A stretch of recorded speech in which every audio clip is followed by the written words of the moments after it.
Assalamualaikum warahmatullahi wabarakatuh. Perkenalkan, saya Riki Wihelmina dengan NIM 2014080001 akan menjelaskan kepada teman-teman materi biologi umum tentang struktur dan fungsi tumbuhan. Adapun subtopik yang pertama yaitu memperjelas perbedaan jaringan meristem dan jaringan dewasa pada tumbuhan. Tanaman. Kita semua tahu bahwa tanaman juga makhluk hidup seperti kita. Mereka bernafas, membuat makanan, dan memiliki pertumbuhan tak terbatas sepanjang hidup. Jadi, bagaimana tumbuhan melakukan semua fungsi-fungsi ini? Tanaman terdiri dari 3 organ utama, akar, batang, dan daun. Organ-organ ini terdiri dari berbagai jaringan yang melakukan fungsi-fungsi. Sejumlah besar sel khusus bersama-sama membentuk jaringan.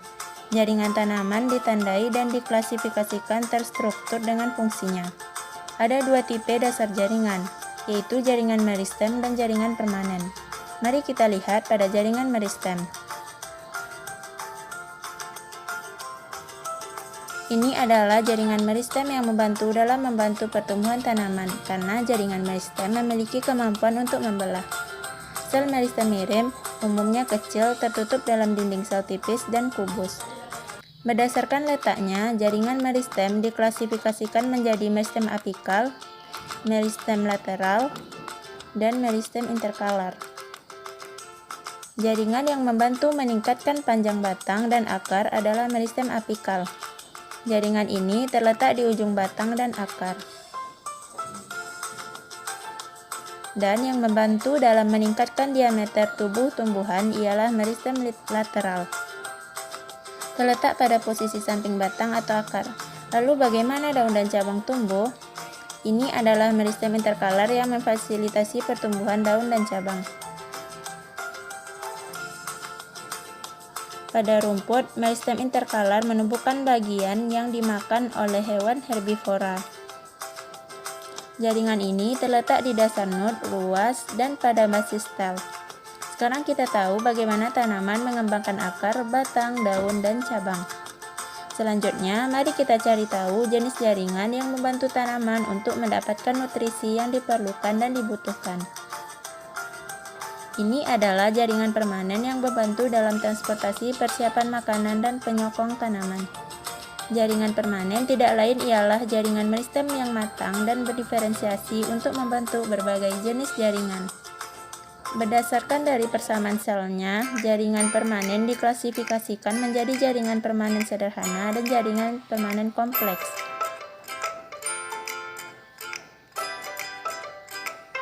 Disebut jaringan permanen sederhana karena terdiri dari sel yang sama yang memiliki asal-usul yang sama. Berdasarkan fungsinya, jaringan ini diklasifikasikan menjadi parenkim, kolenkim, dan sklerenkim. Jaringan parenkim memiliki bentuk sel oval dengan dinding sel tipis dan memiliki ruang antar sel yang luas.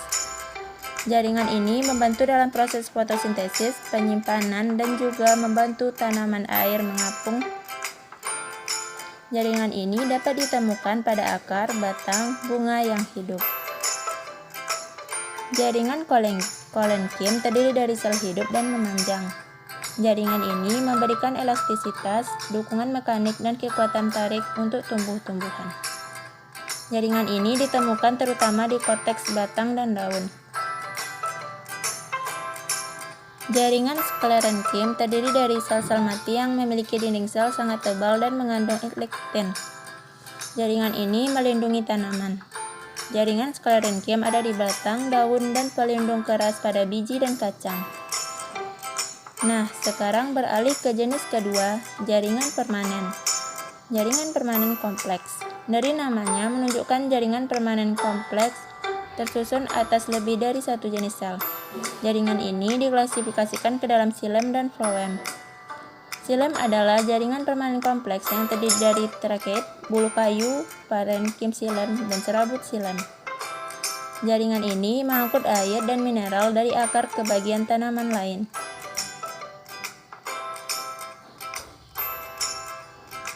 Floem terdiri dari bulu tipis, sel pengiring, serabut floem, dan parenkim floem. dan berfungsi mengangkut makanan dari daun ke bagian lain dari tanaman. Kesimpulannya, kita telah melihat dan memahami jaringan tanaman, jenis jaringan, subklasifikasi, dan fungsinya. Poin yang untuk diingat, jaringan tanaman pada dasarnya diklasifikasikan ke dalam jaringan meristem dan jaringan permanen. Jaringan meristem membelah sepanjang hidup dan membantu pertumbuhan tanaman. Sedangkan jaringan permanen berasal dari jaringan meristem dan memfasilitasi transportasi, persiapan makanan, dan penyokong tanaman. Subtopik yang kedua, memperjelas fungsi nutrisi dan akibat kekurangannya pada tumbuhan. Unsur hara bagi tanaman atau tumbuhan yaitu sumber nutrisi atau makan yang sangat dibutuhkan oleh tanaman atau tumbuhan, baik yang tersedia di alam ataupun yang sengaja ditambahkan. Pada unsur hara makro yang diperlukan oleh tanaman antara lain yaitu karbon, oksigen, dan hidrogen. Mereka adalah penyusun utama senyawa organik tumbuhan. Sedangkan nitrogen, kalium, fosfor, kalsium, belerang, dan magnesium memiliki fungsinya masing-masing. Yang pertama ada kalium, yaitu berguna dalam mengendalikan tekanan osmosis serta pengaktif enzim. Kandungan fosfor, berguna dalam menyusun ATP atau energi dan asam nukleat serta protein. Selanjutnya ada kandungan kalsium, berguna dalam struktur dan permeabilitas sel, struktur lamela tengah. Dan setelah itu ada kandungan belerang, berguna dalam menyusun protein tertentu. Selanjutnya ada kandungan magnesium, berguna dalam menyusun klorofil, kofaktor, berbagai enzim. Selanjutnya pada unsur hara mikro. Yang pertama ada besi, berguna dalam sistem oksidasi sitokrom atau SPE. Yang kedua ada boron, berguna dalam proses translokasi menembus selaput sel. Dan yang ketiga ada mangan, berguna sebagai kofaktor enzim arginase. Selanjutnya ada kandungan seng, berguna sebagai kofaktor enzim karbonat anhidrase. Selanjutnya ada kandungan tembaga, berguna dalam sistem oksidasi tertentu atau reduksi nitrat menjadi amonia. Selanjutnya ada kandungan molybdenum, berguna dalam proses reduksi nitrat. Selanjutnya ada klor, berguna dalam proses reaksi fotosintesis yang memproduksi oksigen. Setelah itu yang terakhir ada kandungan nikel, berguna sebagai kofaktor enzim yang berperan dalam proses metabolisme. Selanjutnya, dampak tanaman kekurangan unsur hara. Jika unsur hara dalam tanah tidak tersedia, maka pertumbuhan tanaman akan terhambat dan produksinya menurun. Dan adapun tanaman yang kekurangan unsur hara makro seperti kekurangan nitrogen akan berdampak pada warna daun hijau agak kekuningan, pertumbuhan tanaman lambat dan kerdil, perkembangan buah pun tidak sempurna atau tidak baik. Lanjut ke subtopik yang ketiga, mengemukakan proses penyerapan air dan zat hara pada tumbuhan, serta pengangkutan hasil fotosintesis. Proses pengangkutan air dan zat hara pada tumbuhan. Bulu-bulu akar mempunyai peran penting dalam penyerapan air. Air dan mineral yang ada di tanah masuk ke akar secara berdifusi. Akan tetapi, ada juga mineral yang harus secara aktif ditarik ke akar. Air dan mineral masuk ke akar ada yang melalui bulu-bulu akar dan ada juga yang melalui dinding sel akar. Air dan mineral yang masuk melalui bulu-bulu akar akan langsung masuk ke pembuluh kayu atau xilem. Adapun yang masuk melalui dinding sel harus melalui dinding sel yang satu ke dinding sel yang lain hingga akhirnya mencapai pembuluh kayu. Proses pengangkutan hasil fotosintesis. Proses pengangkutan bahan makanan dalam tumbuhan dikenal dengan translokasi. Translokasi merupakan pemindahan hasil fotosintesis dari daun atau organ tempat penyimpanannya ke bagian lain tumbuhan yang memerlukannya. Jaringan pembuluh yang bertugas mengedarkan hasil fotosintesis ke seluruh bagian tumbuhan adalah floem atau pembuluh tipis.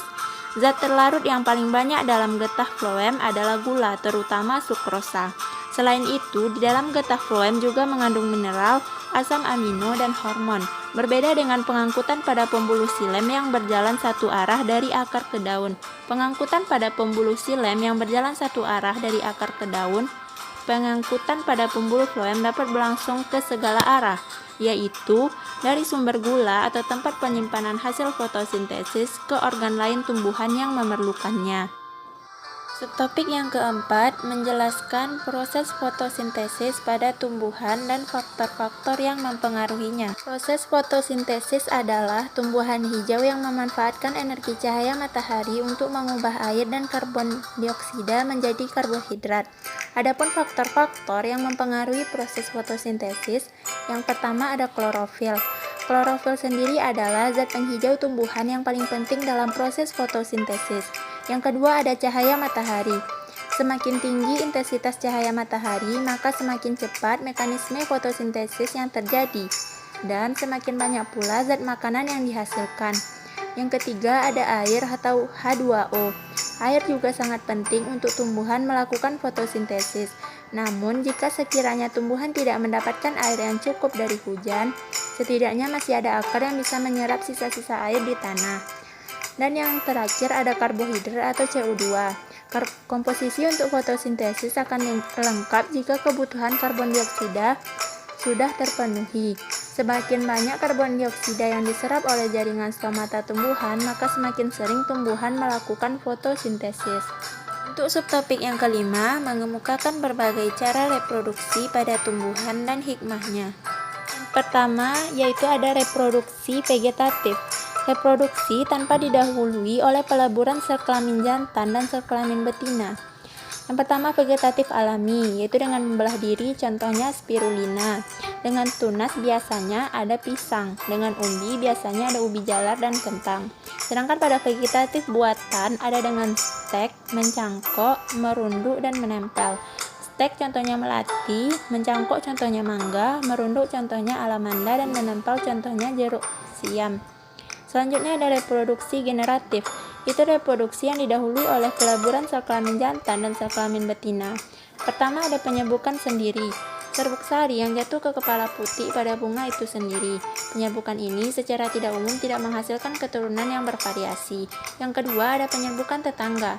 Penyebukan tetangga ini terjadi karena bunga jantan dan bunga betina pada tumbuhan tersebut tidak berada dalam satu bunga, sehingga membutuhkan dua bunga dalam tumbuhan yang sama untuk melakukan proses penyerbukan.